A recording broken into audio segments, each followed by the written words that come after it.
Avoiding your unfinished home projects because you're not sure where to start? Thumbtack knows home so you don't have to. Don't know the difference between matte paint finish and satin? Or what that clunking sound from your dryer is? With Thumbtack, you don't have to be a home pro. You just have to hire one. You can hire top-rated pros, see price estimates, and read reviews all on the app. Download today.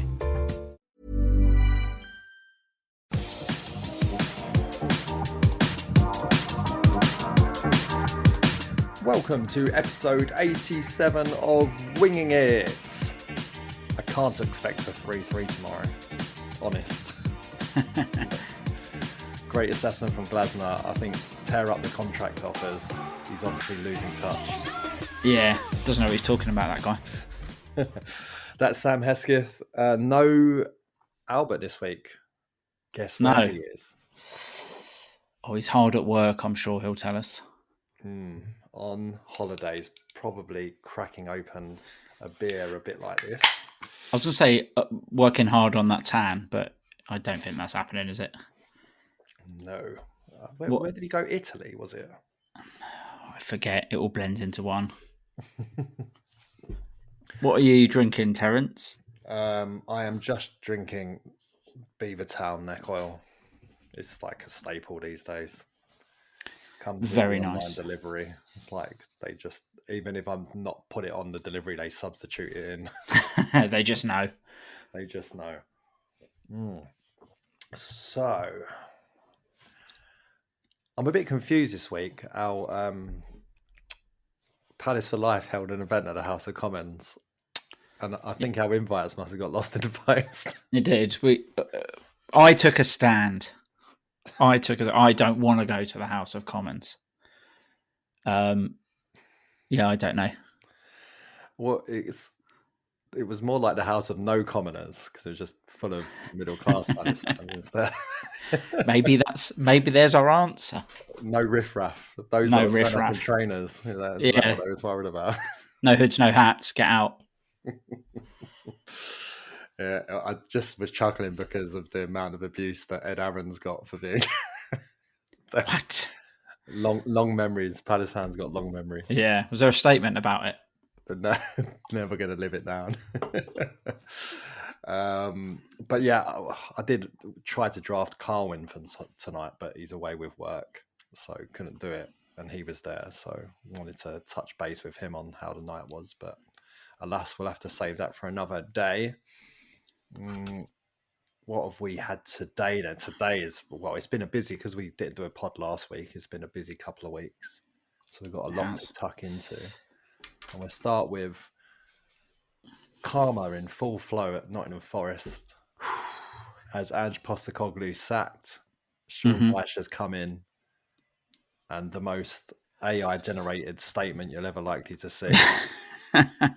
What just happened to Nottingham Forest are pleased to announce Sean Dyche as a manager on a 3-year contract instead of this 15-paragraph AI-generated statement? Yeah, I mean, they're the gift that keeps on giving this season. Ever since his all we do is win, they've lost some more, lost off the pitch. Yeah, I mean, that quite funny that he got sacked, because I don't really like him, Postecoglou. I know Albert will be absolutely loving it because he is not a fan. And yeah, then, like you say, they put this statement out about Dyche, and you never want to see the read more on Twitter. It's like, I did that. Come on, you don't need that. And very long it was.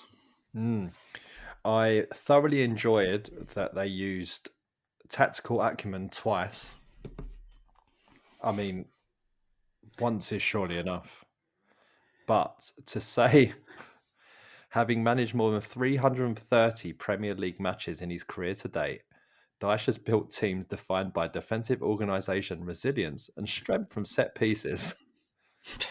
The telltale double hyphen sign from AI-generated words. Qualities that align closely with the current squad's attributes and the club's footballing identity. All it was missing was a quote from Mr. Marinakis. I think that would have been the absolute cherry on the cake.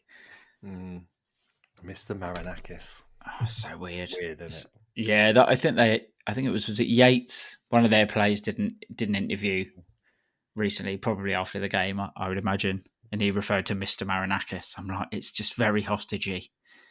It's very like my captors are treating me fine. Yeah. Anyway, what they were missing from the statement is the fact that Sean Dyche's biggest achievement is calling it in the cup final to get it long as a Mateta.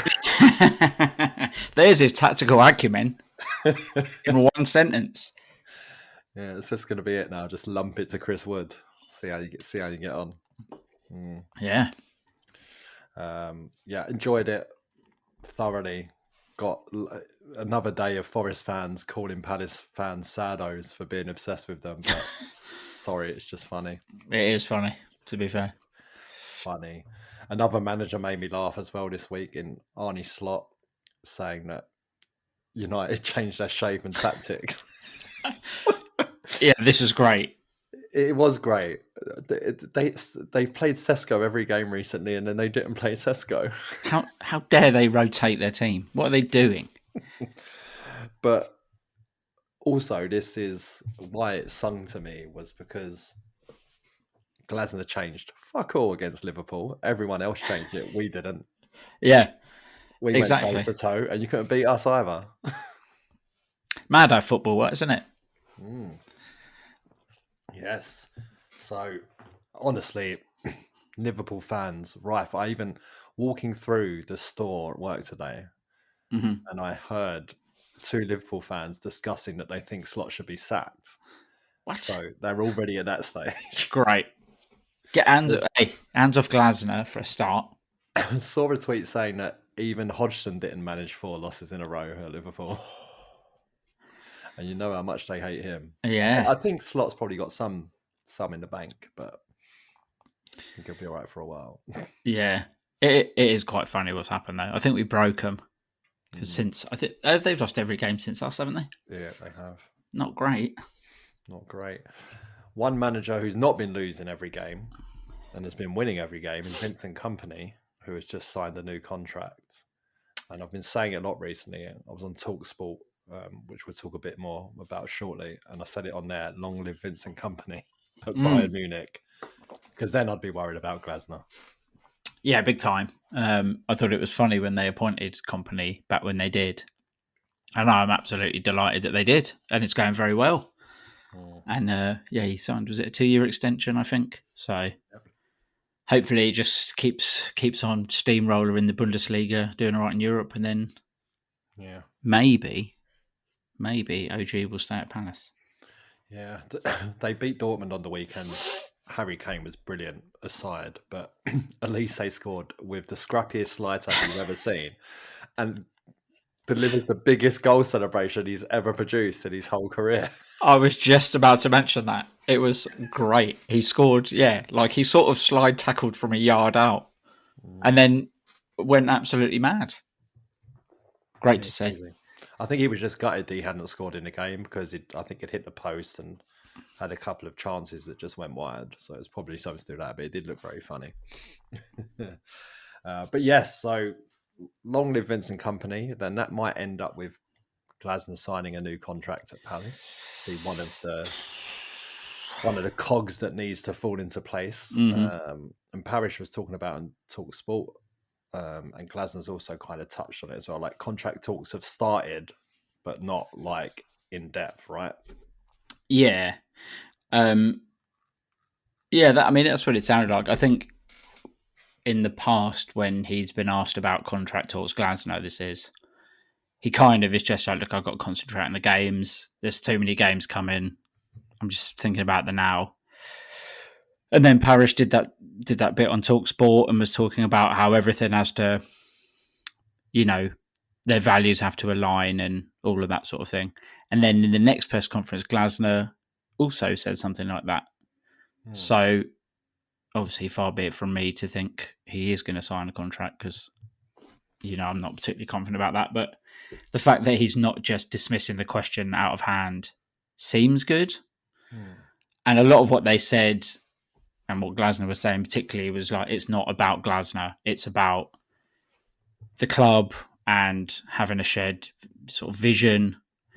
even to the point where he's mentioning PSR and the newsstand, and the media team need more people because we've got so much going on. So that sounds a bit sort of longer term than I've heard him talk about previously. So maybe we're 1% closer to positivity, mate. Maybe. Parish also talked about the new stand for the first time in a while, actually, with actually genuine updates with, talking about work's already begun. It's just behind the scenes stuff, getting preparations ready, moving to steel instead of concrete. That better not screw up my phone reception in the local area. But yeah, so positives there, and obviously that's going to be a big part of aligning with Glasner if we want to match his ambitions and so forth going forward. So yeah, all positive stuff there. See how it goes. Yeah, it's weird. It's weird. I'll find some loopholes in there, mate. Don't worry. And all around this, there was a big spat going on. Well, I'd say between Zaha and JP. It was kind of between Zaha shouting at a screen, basically. Yeah. Himself. Enjoy that? Yeah, as a resident Wilf apologist, I was defending him tall and sundry when people were talking to me about it. Yeah, I mean, it was just a load of fluff over nothing, really. Obviously, I'm sure there's no one who doesn't know, but sort of seems like JP did an interview about getting in the France team and told her what I'm sure was a throwaway story about how he mentioned getting in the French team years ago, and Wilf laughed, which, let's be honest, we all would have 3 years ago. As I smash my table in anger. And basically it's got back to Wilf, and Wilf did I don't know what it is, a Snapchat or some video where he was basically like, why am I getting pulled out for this? He said it to everyone, it's always my name. Then he said it was disgusting, which is probably the point at which I was like, that word might be a bit over the top. But I think I think it's a load of nothing, really. I'm sure it was just like a throwaway story. Wilf's the famous one in the team that everyone knows, so his name was mentioned. I think you might have put in our WhatsApp, Terence, if the story was Gyro Readerval laughed at me, that's not a story. No one gives a shit. What I did quite like, though, was Wilf then later in the day did a similar video just in French. Yeah. So he was just making sure he covered all bases. I love that. It reminded me of a famous grime beef between Chip and Stormzy. And there's a whole section of this like diss track where Chip does it in twee as well. Just to this, basically, just saying, I'm going to make sure you understand in your own tongue as well. I'm going to tell you all ways that you might understand, and so your family can understand as well what I'm saying. And yeah, it was, yeah. Wilf obviously feels a way about his name being used, but if JP felt a way about Wilf laughing at him, then he's got to hold that as well. So yeah. That's it. I think, I do defend Wilf a lot. I think he got a lot of shit when he was a Palace player from outside the club, and he probably just had enough. So whenever his name gets dragged in, he's just had enough all over again. But it is hard on the other side of that. Like, JP just seems like a really fun bloke, like just a laugh. So I'm sure, I reckon he probably didn't mean anything by it, and it just got blown up, and now it's a thing, Yeah. Which is kind of reading between the lines. I feel like that's probably how the conversation went with Wilf when Wilf said he spoke to him. Is like, he's just gone, it's nothing. Like, yeah, it's nothing. Like, it is factually accurate for starters. But like, yeah, whatever, just let it go. And Wilf's decided that's slimy or something. So, and then Wilf said, "Do you know what? I'll do it in French." Yeah. And then he went straight onto the field for Charlotte, scored. And then lost his mind and got sent off. Yep. in injury time of the game by absolutely lashing out and nearly punching someone in the head. So, yeah. Well. Maybe it's not. Maybe he's not quite over it yet. Yeah, maybe not. I was I went on TalkSport 2 to talk about that, and it was the weirdest thing because it was live, and then when it got patched in from the adverts, and then they were like discussing something about, I think people are just like acting cool, pretending they don't know the song Insomnia. I'm just like, what? And they go off talking for about 45 seconds about people not knowing Insomnia, and then asking the producer if he knew the song and he didn't know it, or he was pretending to know it to be cool, and like whatever, blah, blah, blah. And then they come to me and they start like, JP and Mateta's been getting into it. Like, what are your thoughts? And my opening was, well, I think it's very clear that Wilfried Zaha can't get no sleep. Bang! And then proceeded in educating them about Maxi Jazz being a Palace fan, which nice. They didn't know. Oh wow, really? Yeah. So bit of education on TalkSport 2 on a Thursday afternoon or whatever it was. Excellent work. So, and also in the media this week, Pino was in, or last week now, was in The Athletic, an interview in there. The cliff notes are, the traffic is really shit in London. Yep. Unai Emery gave him his debut, which I hadn't realised. Likes the style of play at Palace. Good. Glasner telling him to express himself, which he likes, saying he's still got a lot to learn, but he thinks his ceiling's really high. That's all positive. And he loves scrapping for the ball back when it's not with us, which I think he's already racking up yellow cards in Will Hughes proportions, to be honest. Yeah. He said Adam Walker could play for Spain. Which... agreed. Yeah, he said just got to sit back and admire his style. So that's good. But then he signed for Palace and Villarreal, and Villarreal done a disgraceful thing in signing away at a Liga game in the States. Was it supposed to be against Barcelona? Guess what? About 20 minutes ago, it's been called off because the organisers at the stadium it's supposed to be at can't turn it around in time. Oh, no way. Not because it's a fucking stupid idea. Nope. Yeah. It's interesting. I mean, Parish talked about this kind of stuff on TalkSport, didn't he? Because he said he's not worried about the Premier League doing this because it's not a product that we need to sell. And, it's firmly well established. The NFL do it because there's a lot of holes in it and it's only a one country sport and they're trying to expand it around the world and all that. So it makes sense there. Makes sense for baseball.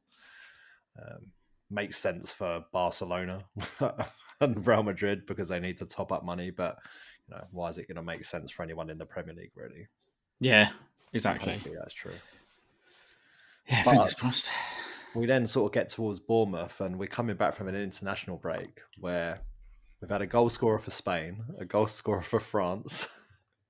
Ismail Assar's got a couple. Lerma's scored an absolute stonker of a volley for Colombia. Even Mark Gay's got 2 assists for England. Yeah. Pretty good, isn't it?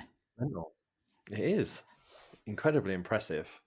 So, congratulations to Pino for his goal. I think that is he's 4th for Spain already. Yeah, something like that. And Mateta, obviously, amazing getting his first goal for France. Very cheeky goal. I saw his, what do they call it? Because it was his first cap, he had to sing in front of the squad. Initiation. And it was really weird. He sang the song Champs-Élysées, which is even if you don't know it, you know it. It's an old French song. It's just weird seeing JP being shy because every video you see him at Palace, he's in the camera, joking around, pushing and pulling his teammates. This is him stood at the top of a table with Mbappe sat next to him, sort of singing really softly and hoping for the best. So that was pretty endearing. I was really happy for him to score though. I mean, this whole Will thing aside, obviously playing for France is a really big deal for him. So to get a start and a goal is really good. And everyone seemed, especially when the first thing I noticed was Elise pointing at the corner flag when JP had scored. So he ran over and did an international boom. Yeah, that was the only shame that it wasn't Elise that had laid it on a plate for him. That would have been You say he's always happy and boisterous in front of the camera, but wasn't the case at the end of the Bournemouth game. But we'll build into that. So, I mean, quite frankly, a bonkers game at Selhurst Park on the weekend. Really crazy. And do you know what was kind of weird? I don't think it was the players that had been away on international duty that were the slow starters in the game. It was probably the ones who hadn't been on international duty started the game a bit slower. But that aside, I remember at the time, like now at half time, I think back to it. And weirdly, I did say at half time, I'm really looking forward to getting it back to 2-2 and losing 3-2. And it nearly happened. And the people standing next to me were like, this is on you if we lose it. Pulling off my inner Hesketh there. That sounded weird. I don't pull off. Yeah, hang on. But yeah, at half time, just thinking like they've done an absolute number on us there.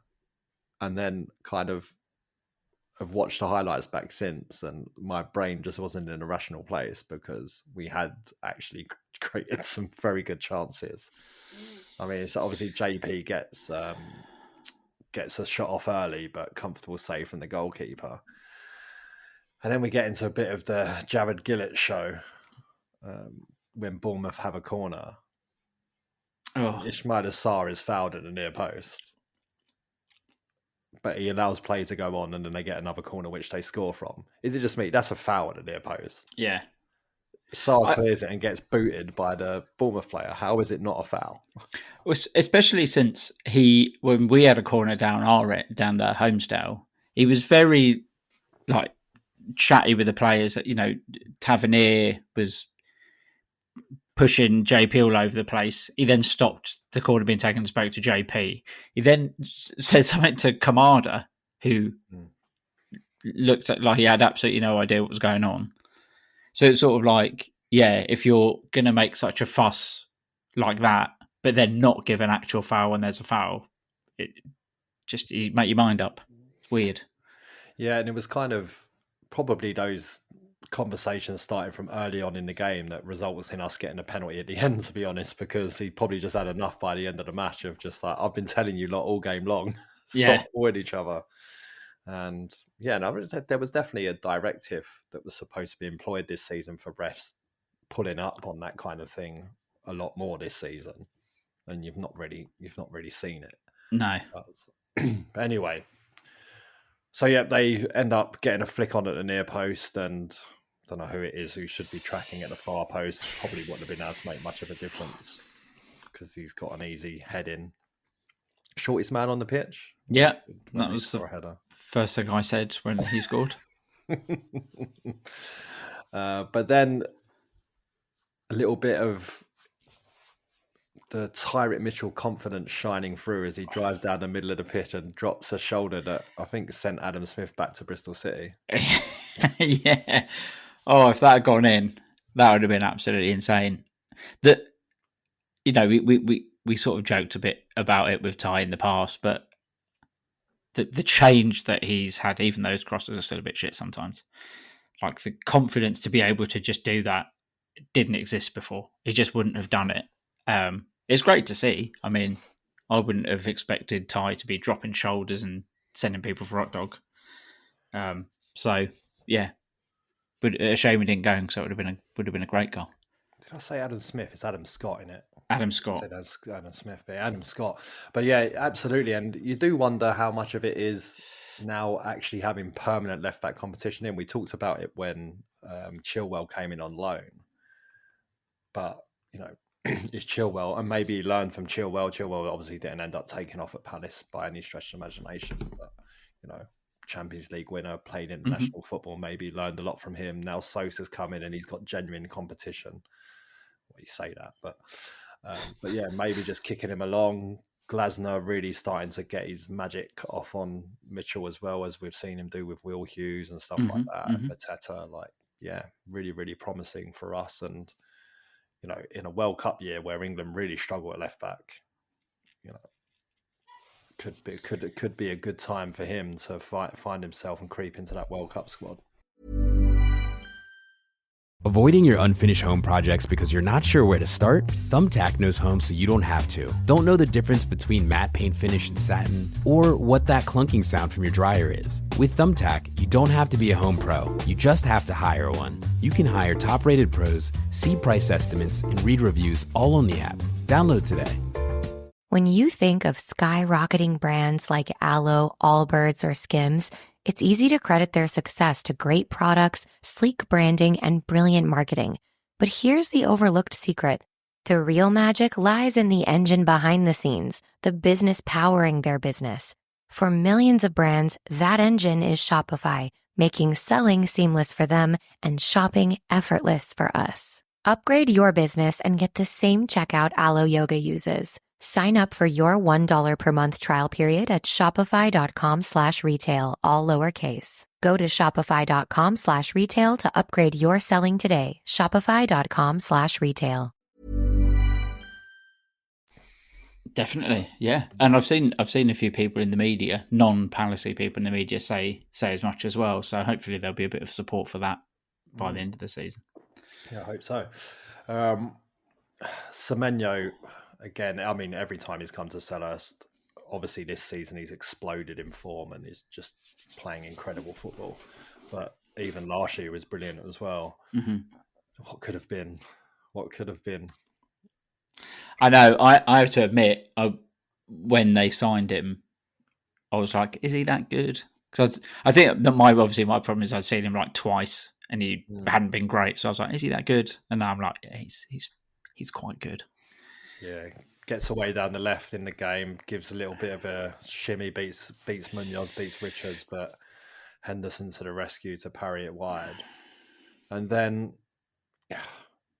Pino puts in the most scrumptious ball to Mateta. Yeah. And he starts building his now infamous XG even more with what, I mean, I assume is a pretty high XG, not the highest by any stretch because it's a header and there's a defender there, but, you know, he's got to be putting that away, isn't he? Yeah, when you mentioned the cross, I glared at and shook my head at you as if you were the one who had missed it. Yeah, I mean, there's not much you can say. I mean, it'd be one thing if you didn't get anything on it and you already misjudged the flight of the ball or whatever, but I'm like, you got to, above the defender, you got to put that away. I've got to say, from sort of not wide areas, but sort of inside areas that are not dead centre, Pino, Kamada, and Mark Gay, yes, of putting the ball into the box from those sort of areas is just incredible. Yeah, it is. It's a weirdly specific thing to notice, but exactly those three players as well are just really, really good at doing it. And that is how you that's what's going to get you through low blocks and things like that, because being able to get that trajectory on the ball where it dips in perfect, where the goalkeeper can't come, the defenders can't get it, kind of thing, is just, it's going to serve us well this season. Yeah, agreed. Later on in the game as well, it does. But then this time, Semenyo's away down the left again. I think Chris Richards has got to try an American football, tackle him into the sidelines here or something. Yeah. But once he gets away from him after a couple of yards, you just know he's never catching him. And it's not a slight on Richard by any stretch of the imagination. If he didn't get him early doors and lamp him, he was never going to catch him. And Semenyo puts it across. Gay should probably be doing better with that clearance. Probably at times take a touch and clear it, but tries it first time. A good finish from Kroupy, is it? Good Kroupy, volley. yeah. Any slight on Dean Henderson? Do you think he'd keep it out or? Nah, I mean it was going some as well, wasn't it? So not sure. I'm not sure I would put any blame on Hendo. You're the goalie, so I think if anyone is in. Yeah, I know Dean Henderson probably will be disappointed because he get a strong hands with it like that, but he did absolutely lever it. So yeah. And then we're on the stroke of half time, from the ridiculous with Gay not clearing it to the sublime with a bicycle kick through ball. Mateta, who is once again staring down the whites of the eyes of the goalkeeper, and he can't convert. Yeah, I mean, what I said about Ty, if his run and shot had gone in, getting a goal off a centre back assisting with a bicycle kick from 30 yards out would have been pretty special. I thought I was really frustrated at the time when JP missed it, having seen the replay from the TV. I think the goalie does all right. He makes himself big. He puts out like his trailing leg, gets it. It's a pretty instinctual finish from JP, so maybe I was a bit harsh there. But yeah, at that point, I was just, oh God, if you get a goal literally on the stroke of half time, you can really hit the ground running second half and put them under. So when he missed that, I was like, oh, well, that's it. That was the chance to get us back in it. Yeah. Thankfully, we had more.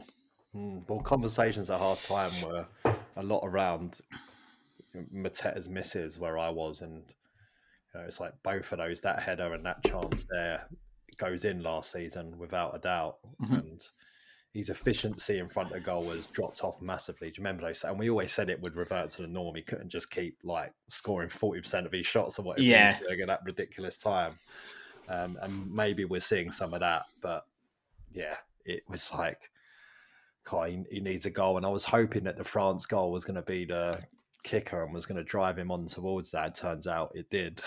And yeah, we come out for the second half, but before Mateta can get his claws into them, Senesi gets his foot right into the foot of Sarn, stops him from breaking away. It is a VAR decision that is steeped in such Crystal Palace history, given that Gillett was the VAR in the cup final.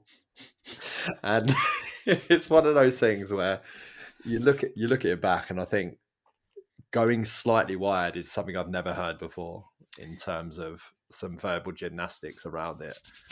And then to suggest that there was a covering defender who was fully occupied by JP Mateta, by the way, is bizarre. So basically, what happens is Sarr doesn't get fouled. He takes one touch, which is towards goal, and then he's got the option of shooting or squaring to an unmarked JP.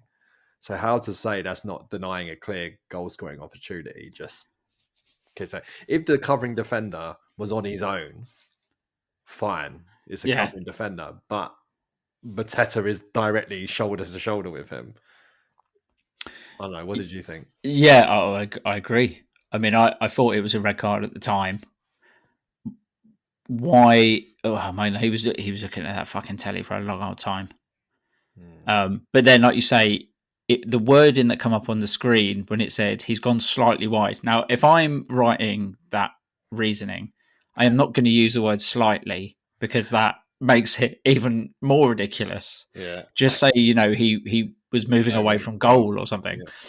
Yeah. And then I mean, to be honest, I didn't see the replay until later, and you sent me the screen, the screenshot. I'm like, fucking, there's no way that Sarr's getting caught.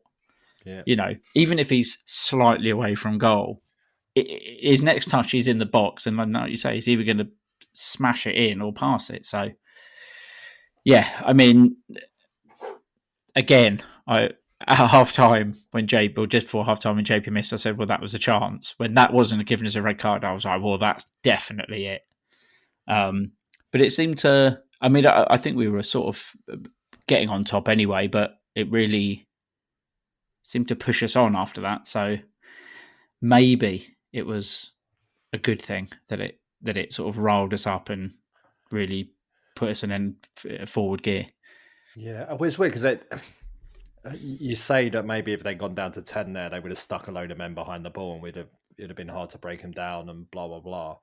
But it's not like they really tried to get out of their half for the next 25 minutes anyway. So, yeah, I don't know. But I say with, he said that Haaland was going away from goal when he was on VAR in the cup final. So, which again, you can argue that Haaland might get a good touch and cut back in. Yeah. and you can't necessarily judge it on the player. And Sar's pace is obviously getting him away from that defender regardless. So yeah, don't know. Do you know what?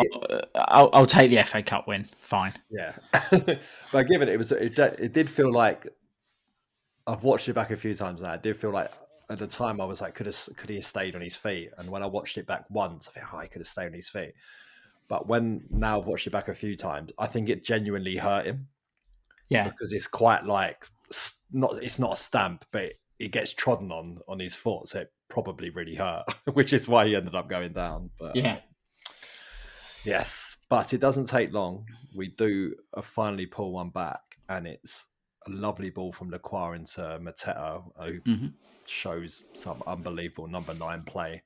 Back to goal, holds off his man, brings Sarr into it, out to Munoz, and very Glenn Murray-esque. He's already back in the middle to get on the end of it to score.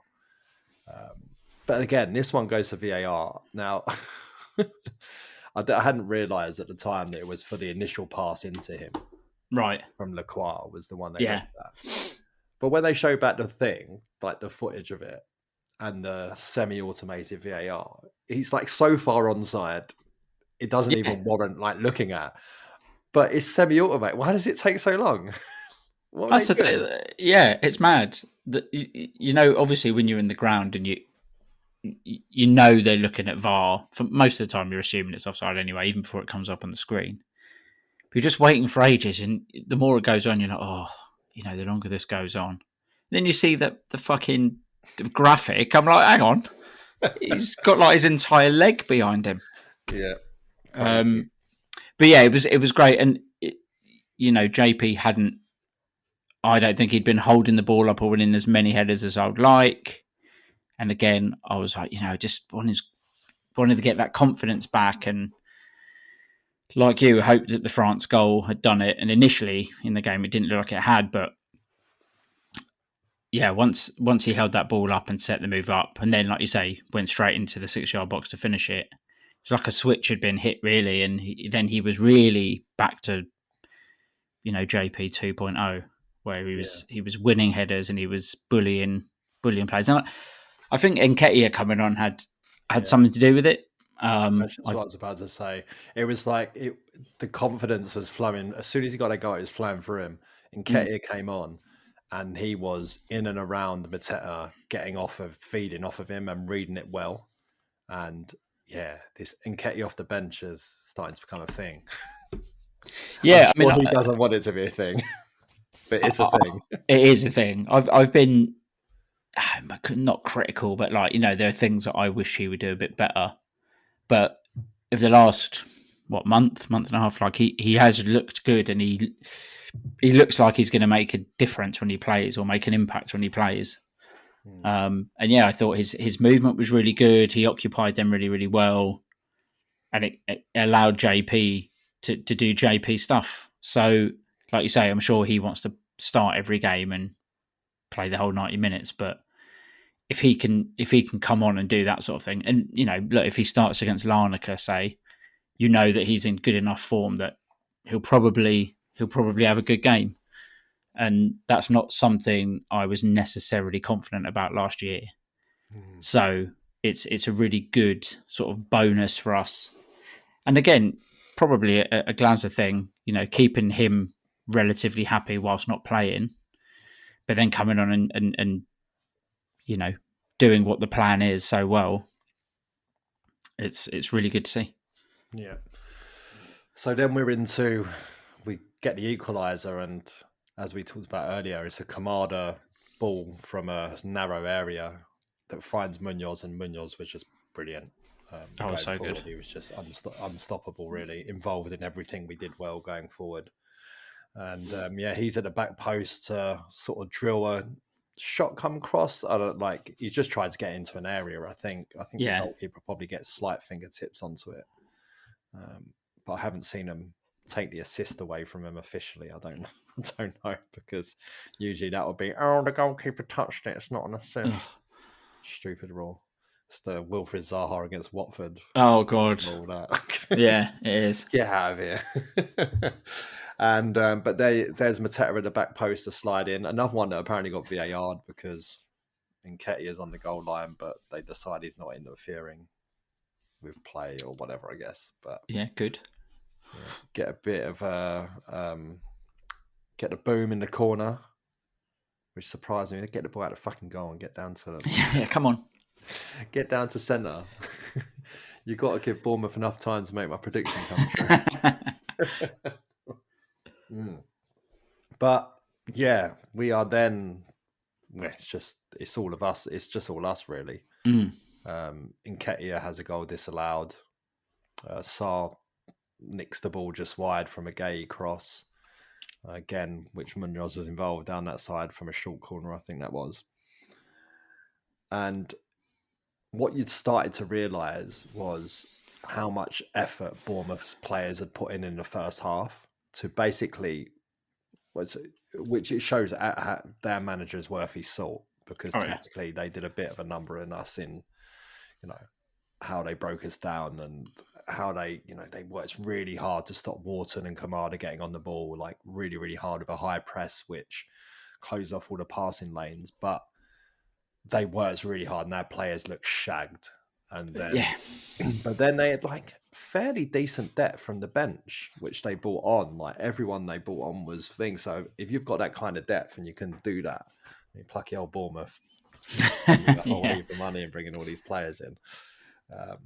But yeah, and it's one of the substitutes who come on, and the only bit of quality they have really in the second half, they out of the blue just pull together a lovely move down their left, our right, and it's 3-2 in the 89th minute, and deflation. Yeah, it was a bit of a Palace goal, actually, I thought. The way they moved it and then obviously get to the byline and just cut it across into the 6-yard box. Yeah, gutted at the time because we'd just been so good, like you say. We were basically camped in their half. We were looking good. We were making chances. Not me, obviously, but you ask anyone, probably you'd be saying Palace are going to win this if anyone is. And then they do that. But, something... I mean, look, pre-Glasner, we would have lost that game 2 or 3-0 anyway. But going 3-2 down on the 89th minute, we're still going to create a chance or two. We just are. And obviously, with all the time of the VARs and whatnot, obviously there's going to be a fair bit of injury time. So, gutted to obviously let the goal in. But even part of me was just like, we'll get another chance. Little did I know we'd get 2. Yeah. So we've kind of touched on it already. Corner comes in. Gay gets sort of, I don't know, tumbles over it's not quite 6-1, half a dozen of the other. It's maybe 7 of one, 5 of the other in favour of the Bournemouth player. But, as I say, the ref had multiple times talked to players in the game and warned players about it. And part of me thinks he just had enough. Points to the spot. I mean, you can see why their manager might argue the toss with it being like, should he have gone to the screen? I mean, he might have overturned it if he'd gone to the screen. Who knows? I mean, it's also probably touched on, I think we've got to be the team now that has suffered the most when the ref's gone to the monitor to overturn a decision in our favour and stuck with his on-field decision. Yeah. Because that's definitely the third, maybe the fourth. I can't imagine any other teams had that. No, I'd be very surprised if any other team has had more than us. And every time Darren England has been involved somewhere because he was the VAR assistant on the day. That fucking guy. But they did say for him to go to the screen to overturn it. So, yeah, who knows? Anyway, so Mateta, great pressure penalty, does really, really well to slot it in. And then, Eddie gets away out of blue. Not a huge ball. And you started to say that, as you say, when Mateta got the first goal and we got Mateta 2.0, all of a sudden we could play the ball long into him and he was just dominating that centre back. Yeah. He just could not handle him anymore. And with obviously that centre size what is he? He's like a fantasy football god at the moment. He gets so many points, always getting a new defensive contribution scores and whatever. So he's becoming really popular. Everyone knows who he is. I think he made him look very ordinary. Oh yeah, in the last half an hour of that game, and bullies him again. Eddie gets away down the right, cuts it back, and Selhurst holds its breath. And it goes over. I don't know what went through my head when he missed that. I genuinely can't tell you, but I couldn't fucking believe it. I'll tell you that. And then it's even worse when you see it back. You know, I know, like, there's all the excuses that people can give, but this one, I'm like, you got to score. I mean, the only, it's not even much solace, but at the time, you would have seen it as well. When he missed, like an entire line of Palace players who were stood next to each other just collapsed on the floor, like a friend of the pod, Tom Fancett, who stands in the row in front of me next to my wife Vanessa, said it's like they're marionettes and someone's cut the strings. They just all collapse onto the floor. And I was like, oh man, I got to see, that's got to be turned into a GIF or something. And true enough, the video came out from, I think, Block E. Yeah. But like the players were us at that point. It's like, it's a goal. It's just a goal. And then it's not. So, I mean, it's tough, isn't it? Because I don't want to slag off a player that scored a hat-trick, but at the same time, it's like, how did you only score a hat-trick? Yeah. You know? Well, that's it. He had the biggest XG for a single player in a match since records began at 3.67. And obviously, when you start to rack up the 1-on-1 he missed in the first half, the header that he missed in the first half, these kind of things all stacked up to him. Yeah. Crazy. I mean, weirdly, Palace have had the most XG out of everyone. We are Brighton. We've discussed this already. Oh no, we've turned into Brighton, the gods of XG. God, but it is also a testament to Mateta's character, because after the game, you saw how disappointed he was. He's just like, I don't care that I've got a hat trick. I should have put that away. We should have won the game. I want to win every game. So fair play to him for being like that. And you saw quite a few interviewers were trying to cheer him up, because it's just unusual to see him like that. But we'll close on saying it's the second time he's fucking cost us mental limbs at Selhurst this season, because he did the same against Millwall after they'd just equalised. Oh, I wasn't even thinking about that one. Fuck, I was thinking about the open goal at Everton. Oh, God. No, because that would have been 2-0 and that would have been different. But both of these are like 9. I think it was also saying the Liverpool game was the first time we'd scored a 97th minute winner, and then the following home game would have scored a 99th minute winner. It's the latest goal we would have ever scored to win a game. But yeah, God, yeah. I mean, I think that. At least we're creating all these chances. I remember the end of Vieira's reign when we couldn't fucking get a shot in however many games in a row. Say Zaha in the team. And now it's like our problem is, oh my God, we're creating 20 shots in a game and we've only scored 3 goals. Like, it's not a Palace problem. But and this is the thing. Whenever you look at those lists of XG and people who have missed the most big chances and stuff like that, it's usually Haaland. Because it just gets so many chances on the plate for him. So, I mean, Mateta's in that world now where he's got so much quality providing for him that it's just chance after chance, and just law of averages, he can't put them all away. But, when you're 2-0 down at half-time in the Premier League, you take a point. And, when you're 3-2 down in the 89th minute, I'll also take a point then, so... Yeah, but brilliant game, especially for the neutral. Everyone went a bit mad about it. They loved it on Match of the Day. Watching back the extended highlights on Palace TV in prep for this, I think it was Lee Hendry was on there. Who actually, I only ever hear Lee Hendry commentating on Palace Villa games. It annoys me, but on this, it was actually more like, oh, he actually seems all right when Villa aren't involved. So it's probably just he's a bit miserable because Palace always beat Villa. Yeah. But he was just raving about the game, and I saw loads of people saying this is exactly, two teams just who have an identity, just not making changes for the other team, but just going after it and believing in how they play. And it was made for a really, really good advert for the Premier League, as Glasner. Yeah, great stuff. Next, we need to make some adverts for, maybe not actually. We need to show the Conference League for what it is, with giants of European football playing minnows, and absolutely spanks a team from Cyprus 6-0 on a Thursday night at Selhurst. Fucking hell. Yeah, yes, please. So it's AEK Larnaca who we're playing. They won their cup last year, like we did. They beat Pathos in the final, who have been acquitting themselves fairly well in the Champions League. Yeah. 2 points in their opening 3 games, which is just mental that they're there. But drew 0-0 and won 5-4 on penalties in that final, which put them into Europa League qualification. This sounds familiar. Yeah, but because obviously the Cypriot League is ranked low down, they beat Partizan Belgrade on penalties after 2 legs in the first qualifying round.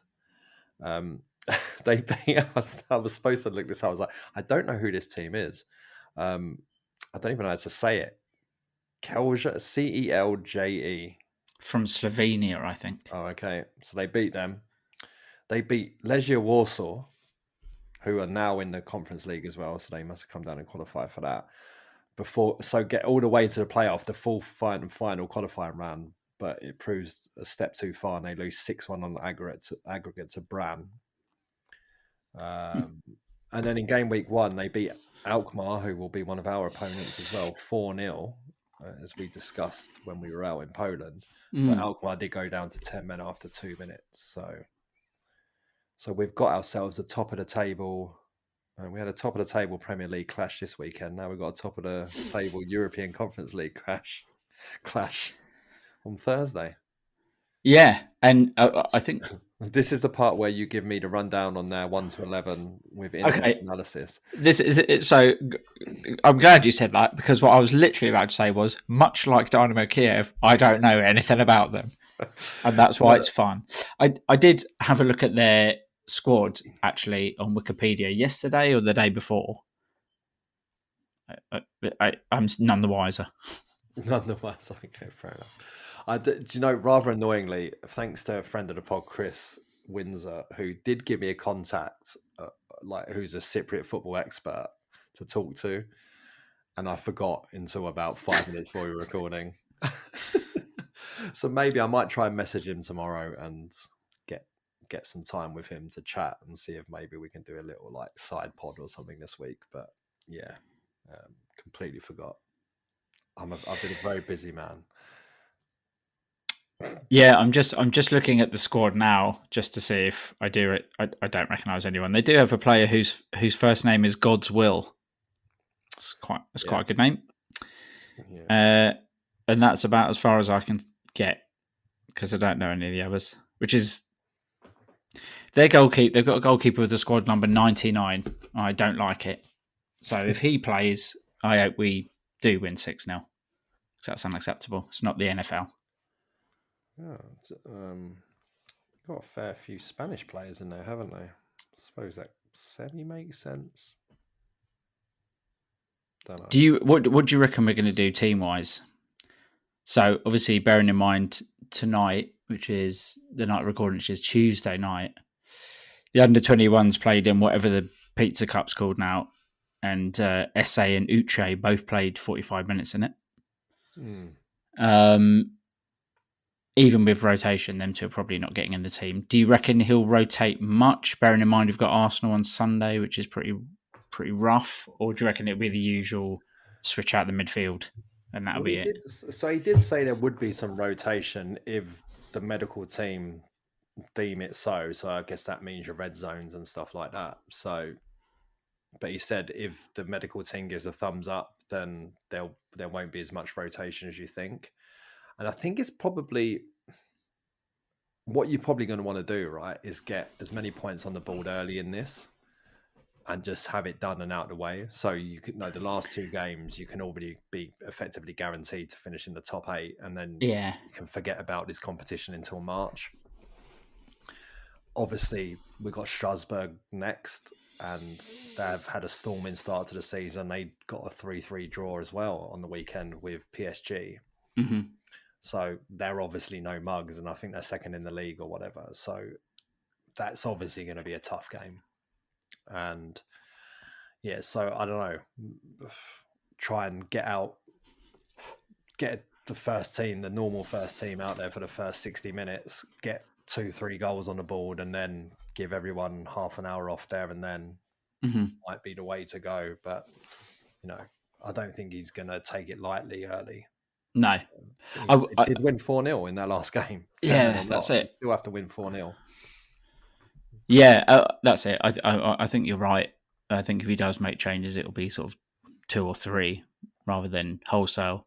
Yeah. I just want to see Convo. Yeah, that's what I want to see him play again.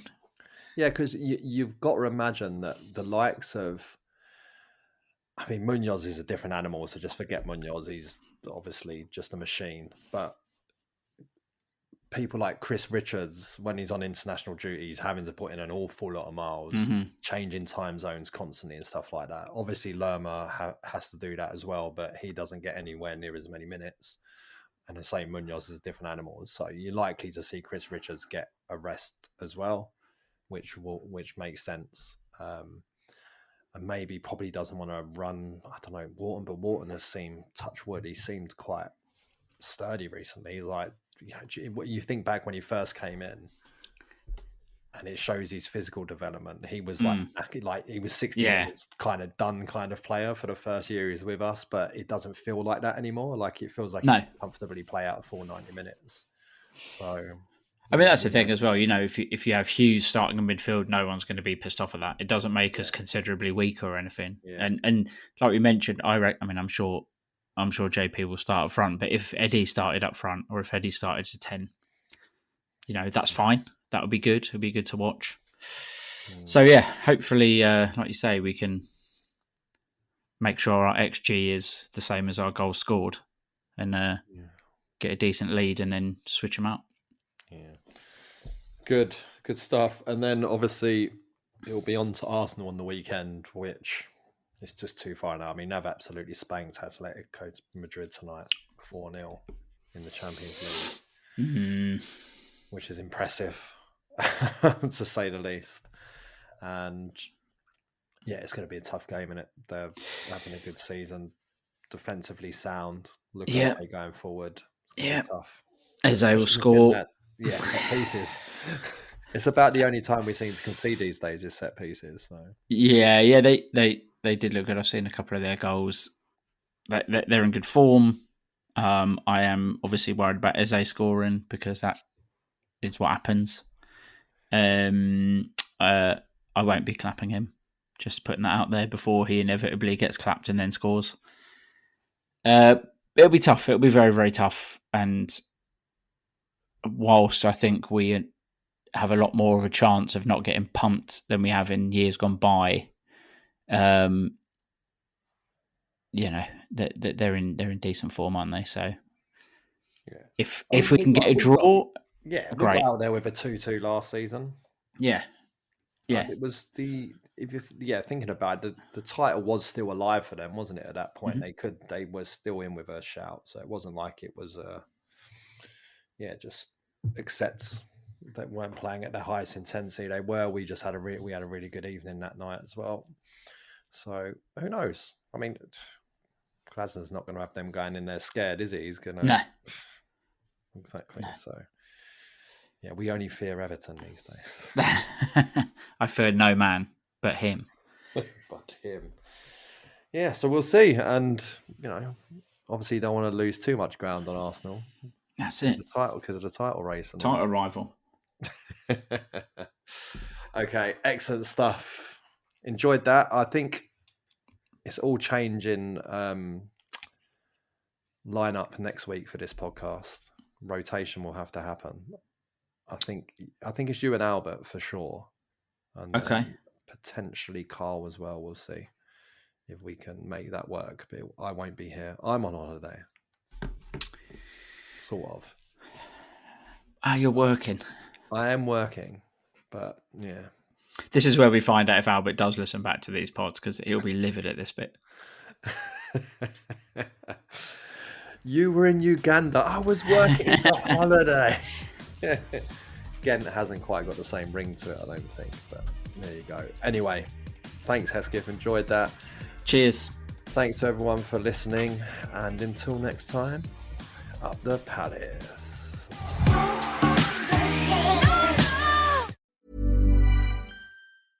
Take control of the numbers and supercharge your small business with Xero. That's Xero. With our easy-to-use accounting software with automation and reporting features, you'll spend less time on manual tasks and more time understanding how your business is doing. 87% of surveyed U.S. customers agree Xero helps improve financial visibility. Search Xero with an X or visit Xero.com/ACAST to start your 30-day free trial. Conditions apply.